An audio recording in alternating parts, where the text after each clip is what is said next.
Hello, dear students. I hope you all are fine. Today I'm here with the history second chapter nationalism in India, and today we will discuss about the poor peasants and civil disobedient movements as well as Congress. आज हम बात करेंगे poor peasants के बारे में कि civil disobedience movement में poor peasants का रोल क्या था और कांग्रेस और पुअर पीजेंट्स के बीच का रिलेशनशिप कैसा था जब सिविल डिसोबीडियंस मूवमेंट चल रहा था। तो आज हम इस टॉपिक के बारे में कंप्लीट डिस्कस करने वाले हैं, क्योंकि हम लोग डिस्कस कर रहे थे कि कौन कौन से सोशल ग्रुप थे। हमने प्रीवियसली यही देखा था कि कौन कौन से सोशल ग्रुप थे उन्होंने सिविल डिसोबीडियंस में जिन्होंने पार्टिसिपेट किया था। साथ ही साथ हमने ये कंप्लीट डिस्कस किया था कि रिच पीजेंट्स की क्या प्रॉब्लम थी और वे सीडीएम को क्यों ज्वाइन किए और आगे चल कर के उनका क्या रवैया बना। आज हम डिस्कस करेंगे पुअर पीजेंट्स को लेकर के। ये पुअर पीजेंट्स कैसी थी, उसकी सिचुएशन कैसी थी एंड सीडीएम में वो ज्वाइन किस लिए हुई और कांग्रेस का क्या रिस्पॉन्स रहा। So let we discuss this thing. So let me start. The poorer peasants are not just interested in lowering of revenue demand. Many of them were small tenants cultivating land they had rented from landlords. अब ये हम बात करें कि जो poor peasants थे ये कैसे थे।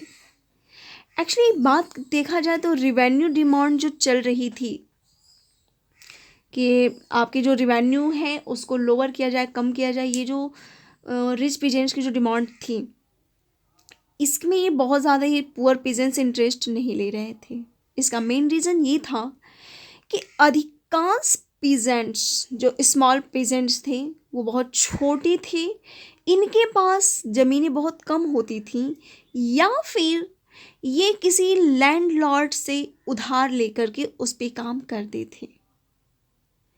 तो इनकी कंडीशन यही थी कि या तो इनके पास ज़मीन थी भी तो बहुत छोटी सी थी, बहुत कम थी, और अधिकांश ऐसे थे जिनके पास ज़मीनें नहीं थी।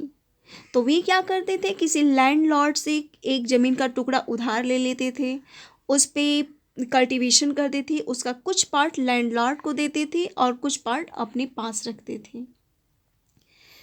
तो वहाँ पर जो उनको रेंट जो दिया गया था, यानी उस पे जो उस लैंड के लिए इनको क्या करना पड़ता, रेंट भी देना पड़ता था। तो इनके मेन डिमांड थी पुअर पीजेंट्स की नो रेंट कैंपेन। मेन यही इनका था कि हम रेंट नहीं देना चाहते हैं, क्योंकि ये जो रेंट था ये बहुत ही हायर होता था, जिनको ये पे कर पाने में बहुत ही कहा जाए तो ये हम और हर टाइम फेल हो जाते थे।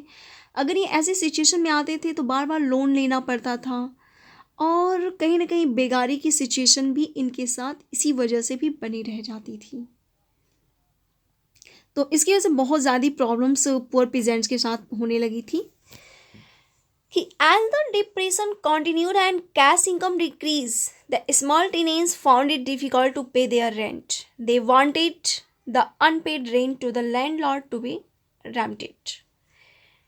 क्योंकि आपका जो डिप्रेशन यानी जो आर्थिक मंदी चली थी, इकोनॉमिक डिप्रेशन जो आया था, उसकी वजह से क्या हुआ, इनकम्स कम होनी शुरू हो गई और इसी वजह से पुअर पिनेंट जो स्मॉल टेनेंट्स या जो पुअर पीजेंट्स थे इनको उस रेंट को दे पाने में बहुत ही मुश्किल होने लगती थी और एक बहुत ही टफ टाइमिंग में से ये होकर गुजर रहे थे।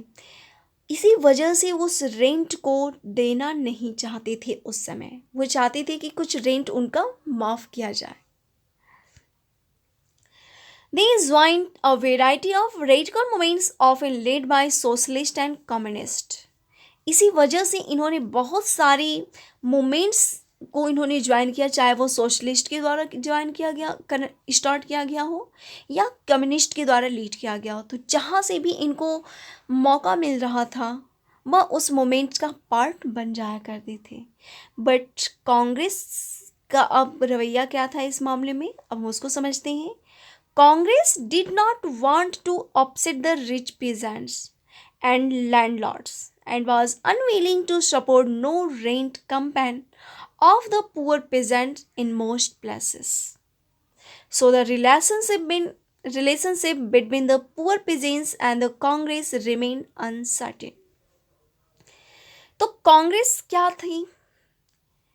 जो कि अब ये था कि एक रिच पीजेंट्स थी और जो लैंडलॉर्ड्स थे, मैक्सिमम इस ग्रुप से लोग कांग्रेस के मेंबर्स बने हुए थे।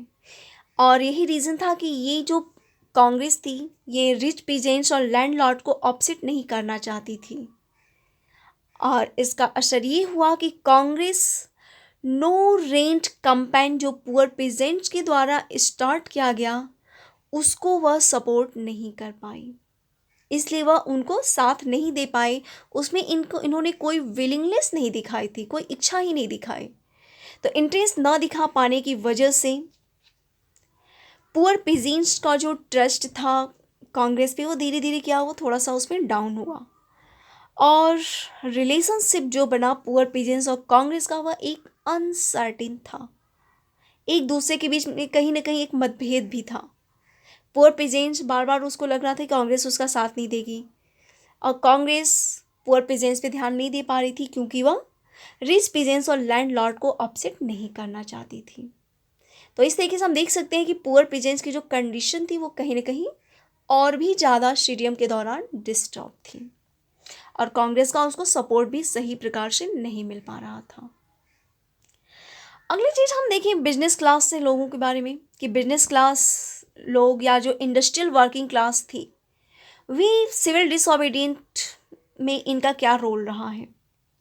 सो why did the business class support the civil disobedience, why did the industrial working class not participate in CDM movement. So अब हम इन दो टॉपिक्स को आज समझते हैं। इसमें Indian merchants and industrialist wanted protection against import of foreign goods and a rupee sterling foreign exchange ratio that would decrease imports. Already मैंने इस बारे में बताया था आप लोगों को कि बिजनेस क्लास में जो मर्चेंट्स और इंडस्ट्रियलिस्ट पर्सन जो आ रहे थे, ये फॉरेन गुड्स को के जो इम्पोर्ट हो रहे थे, जो इम्पोर्ट आ रहे थे बाहर से, जो सामान आ रहे थे, फॉरेन गुड्स जो आ रही थी इंडिया में, उसके इम्पोर्ट पे रोक लगाना चाहती थी। ये बिल्कुल नहीं चाहती थी कि बाहरी सामान हमारे देश में आए, और उसके लिए उन्होंने बहुत सारी हमने देखा भी था कि बहुत सारी इन्होंने ऑर्गेनाइजेशन बना दिया या एक ग्रुप बना दिया, और उसके थ्रू इन्होंने क्या किया कि इम्पोर्ट होने वाले गुड्स पे उनको मना कर देती थी कि हम इसको ख़रीदेंगे ही नहीं, हम इसको सेल नहीं करेंगे। तो ऐसे में उसके थ्रू इन्होंने इम्पोर्ट पे यानी फॉरेन गुड्स की इम्पोर्ट को डिस्करेज करने का कार्य शुरू किया था, और इस तरीके से उन्होंने सीडीएम को ज्वाइन भी किया था। अगले हम बात करें कि most businessman came to see Swaraj as a time when colonial restriction on business would no longer exist and trade and industry would flourish without constants. अधिकांश बिजनेसमैन के लिए स्वराज का मतलब ये था कि बिजनेस में कॉलोनियल रेस्ट्रिक्शन का मतलब ब्रिटिश का कोई भी दबाव न रहे, कोई रूल रेगुलेशन उनको न बांधे, और ट्रेड और इंडस्ट्रीज इनके अकॉर्डिंग बिना किसी रुकावट के फ्लोरिश हो सके, फल फूल सके, बढ़ सके। तो बिजनेसमैन के लिए ये स्वराज का मतलब था। As the industrialist came closer to the Congress, workers stay aloof. The Congress was reluctant to include workers' demands as part of its program of struggle. It felt that this would alienate industrialists and divide the anti-imperial forces. अब यहाँ पे जो industrialist थी, ये कहीं ना कहीं कांग्रेस की और ज़्यादा क्लोजर हो चुकी थी, कांग्रेस की और करीब आ चुकी थी, और जो वर्कर्स थे इनके साथ हो गई थी। तो कांग्रेस क्या थी कि ये वर्कर्स की जो डिमांड थी उस पे ज़्यादा फोकस करनी शुरू कर दी। तो इंडस्ट्रियलिस्ट वर्कर्स की जो प्रॉब्लम थी उस पे ज़्यादा ध्यान देनी शुरू कर दी, और उन्हीं को आगे चल करके उन्होंने सपोर्ट में ज़्यादा ध्यान दिया था। और बाद में इसने क्या माना कि जो इंडस्ट्रियलिस्ट है इसको एंटी इंपीरियल फोर्सेस यानी जो ब्रिटिश का जो फोर्स चल रहा है उसके द्वारा जो रूल रेगुलेशन बने हुए हैं उससे इनको अलग रखने की ज़रूरत होती है। इस तरीके से कांग्रेस और जो इंडस्ट्रियलिस्ट थे वो एक दूसरे के करीब आ चुके थे। अब आते हैं अगली चीज हम बात करें to organise business interest they form the Indian industrialist and commercial Congress in 1920 and the federation of Indian chamber of commerce and industries in 1927। So business को बेहतर करने के लिए या जो इंडस्ट्रियलिस्ट सोसाइटी थी, जो मर्चेंट्स थे या जो कमर्शियल पीपल थे, इनकी प्रॉब्लम को ध्यान में देते हुए दो ऑर्गेनाइजेशन रेडी की गई थी। पहली 1920 में बनाई गई थी जिसका नाम था Indian industrial and commercial Congress और दूसरी बनाई गई 1927 में जो जिसका नाम था federation of Indian chamber of commerce and industries, shortly FICCI भी कहा गया था। तो ये दो ऑर्गेनाइजेशन बनाई गई थी जो बिजनेस को बेहतर अपॉर्चुनिटी दे पा रही थी। अब आगे हम बात करें इस मामले में, तो led by prominent industrialist like Purushottam Das Thakur Das and G.D. Birla, the industrialists attacked colonial control over the Indian economy and thus supported that civil disobedience movement when it was first launched. They gave financial assistance and refused to buy or sell imported goods. अब यहाँ से हम बात करें कुछ नाम सामने आते हैं। नाम में कौन कौन से हैं, जैसे पुरुषोत्तम दास ठाकुर दास का नाम आता है, G.D. बिरला का नाम आता है।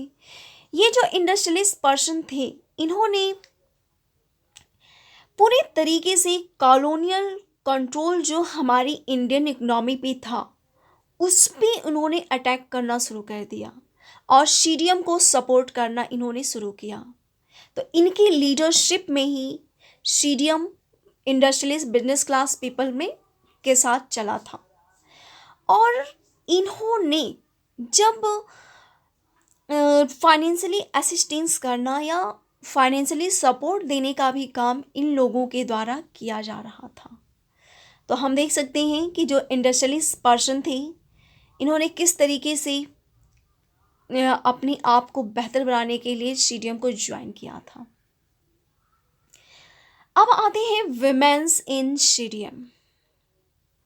what was the participation of women in CDM? So let me discuss this important topic, and this is the most important topic because from many years one question regarding to these topics are already asked, so you must attend on these topics as well as. So an important features of the CDM was the large scale participation of women. During Gandhiji's short march, thousands of women came out of their homes to listen to him. सबसे बेहतर features माना जाता है CDM का कि इसमें women's का participation एक लार्ज स्केल पे दिखाई देता है। जब महात्मा गांधी शॉर्ट मार्च किए, जो उन्होंने जब पद यात्रा की थी, दांडी यात्रा जब शुरू की थी, उस समय थाउजेंड्स वुमेन्स अपने घरों से बाहर निकली उनकी बातों को सुनने के लिए, उनको सपोर्ट करने के लिए। They participated in protest march, manufactured salt and picket foreign clothes and liquid shops. Many went to jail. इनका जो पार्टिसिपेशन किस में दिखाई देता है, मार्च में, कि लोग अगर मार्च निकाल रहे हैं, पदयात्रा कर रहे हैं, वहाँ पे भी ये सपोर्ट कर देती थी। सॉल्ट बनाने में भी इनका योगदान दिखाई देता है। इसके अलावा जो फॉरेन क्लोथ्स, जो लिक्विड शॉप्स हैं, इन यहाँ पे धरना प्रदर्शन करना, उनका विरोध करना, उनको, तो इनके इस तरीके की एक्टिविटीज़ में वुमेन्स का सपोर्ट दिखाई पड़ता है और इसकी वजह से अधिकांश कई सारी वुमेन्स जेल में भी डाली गई थी।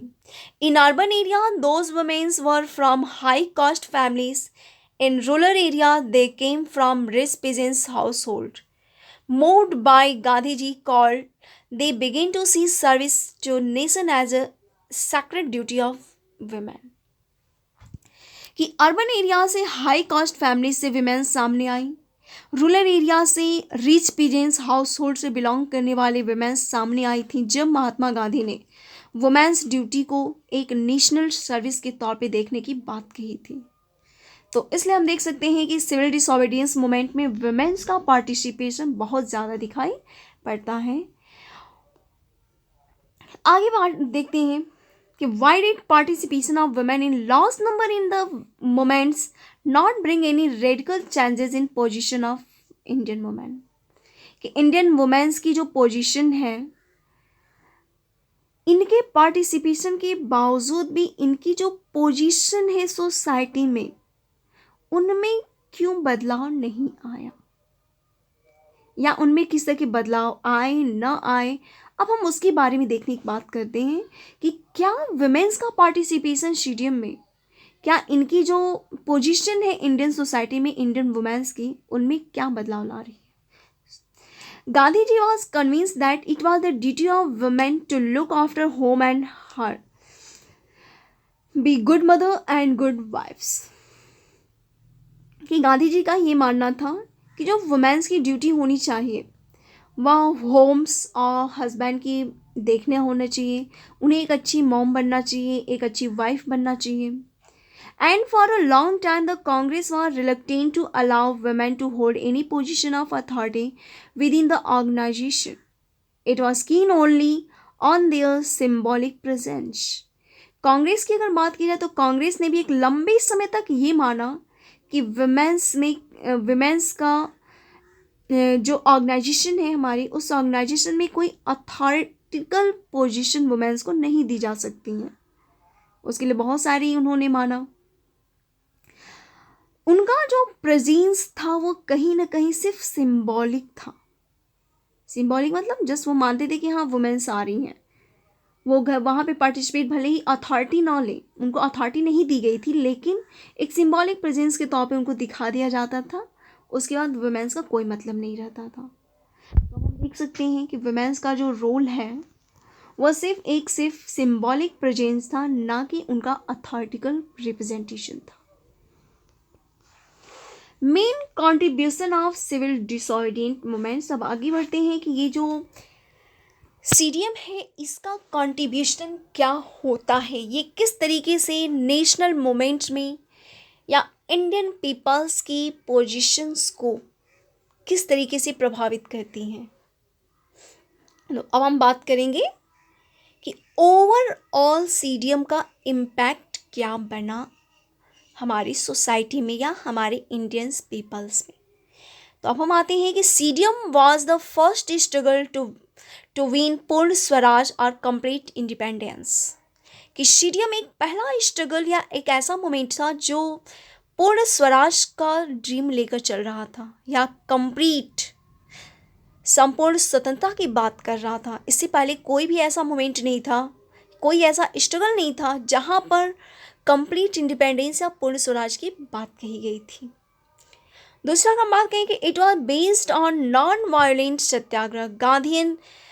गांधीयन आइडियाज़ वर वाइडली फॉलोड। ये नॉन वायलेंट सत्याग्रह था और इसमें गांधी की आइडियाज़ को ज़्यादा फॉलो किया गया था। इसमें womens participation in large numbers in this movement we also find. It was a real mass movement, different social groups participated. वास्तव में कहा जाए तो यह एक मास मूवमेंट था, क्योंकि इसमें अधिकांश सोशल ग्रुप इसमें शामिल हुई थी।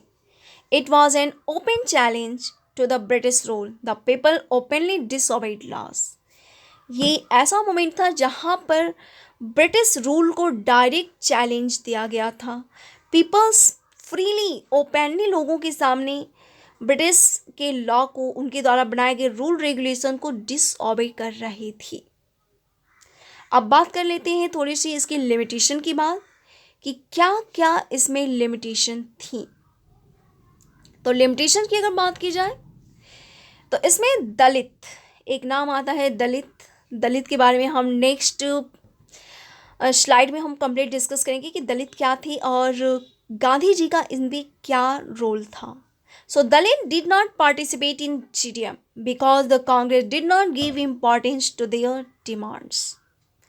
सीडीएम में दलित का पार्टिसिपेशन नहीं दिखाई देता है, क्योंकि कांग्रेस ने दलितों के डिमांड को बिल्कुल भी इम्पोर्टेंस नहीं दिया था। तो दलित इसमें शामिल नहीं थे। पहले इसकी लिमिटेशन थी, उनके फ्यूचर के बारे में, उनके एक बेहतर फ्यूचर के बारे में वहाँ पे बिल्कुल भी ध्यान नहीं दिया गया था कांग्रेस लीडर्स के द्वारा। दूसरी चीज़ हम बात करें, many Muslim did not participate in it, they thought that the Congress was moving close to the Hindu Mahasabha. कि यहाँ पे मुस्लिम भी इसमें पार्टिसिपेट नहीं किए, बहुत सारे मुस्लिम इसमें नहीं आए थे। ये नहीं हम कहेंगे कि मुस्लिम साथ नहीं थे, मुस्लिम साथ में थे, लेकिन अधिकांश मुस्लिम इससे दूर रहे। उनका ये मानना था कि जो कांग्रेस है कहीं ना कहीं हिंदू महासभा की तरफ ज़्यादा क्लोज हो रही है, जबकि वहाँ पे ऐसी कोई बात नहीं कही गई थी। क्योंकि अगर हिंदू महासभा की तरफ मूव करती तो कहीं ना कहीं बहुत सारे ऐसे सोशल ग्रुप थे हिंदूज़ के जो जिन पे कांग्रेस ने ध्यान ही नहीं दिया था। अगले हम बात करें, communal riots occurred in many places, disunity between Hindus and Muslim started. अब यहाँ पे हम बात करते हैं कम्युनल अवार्ड। ये भी एक कम्युनल अवार्ड ब्रिटिशर्स के द्वारा लॉन्च किया गया, एक बहुत ही कहा जाए तो एक बहुत ही लोगों के बीच में मतभेद लाने वाला एक आइडिया था। कम्युनल अवार्ड का मतलब क्या था कि पहली चीज़, जैसे इससे पहले भी हम देख सकते हैं 1905 का एक इवेंट, 1905 में जो आपका ये था बंगाल था, उसको दो भागों में बांट दिया गया था और उस डिवीज़न का बेस बनाया गया था हिंदू एरियाज़ और एक मुस्लिम एरिया। कि जो उस जहाँ पर मेजॉरिटी बेस हिंदू थी उसको अलग कर दिया गया, और जहाँ पे मुस्लिम ज़्यादा थी उसको एक सेपरेट बना दिया। तो मेजॉरिटी बेस देख करके उसको अलग किया गया था। साथ ही साथ वहाँ के जो बेहतर परफॉर्मेंस दे रहे थे उनके कम्युनिटी बेस पे उनको अवार्ड भी दिया जाने लगा। यहाँ तक कि सेनाओं में भी ऐसा काम किया गया कि जो हिंदूज़ हैं, हिंदूज़ अगर बेहतर कर रहे हैं तो उनको हिंदुओं के लिए एक अलग अवार्ड बनाया गया, मुस्लिम बेहतर कर रहे हैं तो मुस्लिमों के लिए अवार्ड बनाया गया। और साथ ही साथ एक और भी कॉन्सेप्ट दिया गया कि जो हिंदूज़ में जो कास्ट हैं उन कास्ट के अकॉर्डिंग भी इस चीज़ को वहाँ पे कम्युनल अवार्ड लॉन्च करने की कोशिश की गई थी। अगर ये चीज़ लॉन्च हो जाती तो शायद आज की डेट में इंडिया का डिवीज़न सिर्फ 2 ना होकर के और भी कई भागों में हो गया होता इंडिपेंडेंस के समय में। तो ये कम्युनल अवार्ड जो मेनी प्लेसेस पे चल रही थी, इसने क्या किया था कि हिंदू और मुस्लिम के बीच में एक डिसयूनिटी ला दी थी।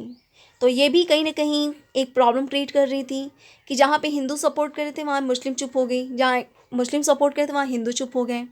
तो इस तरीके की भी प्रॉब्लम हमको दिखाई पड़ रही थी। Industrial workers participation was minimum. कि जो इंडस्ट्रियल वर्कर्स थे वो कहीं ना कहीं धीरे धीरे चल करके सीडीएम का जो रुख था उससे वो अपने आप को बैकवर्ड ले लिए थे।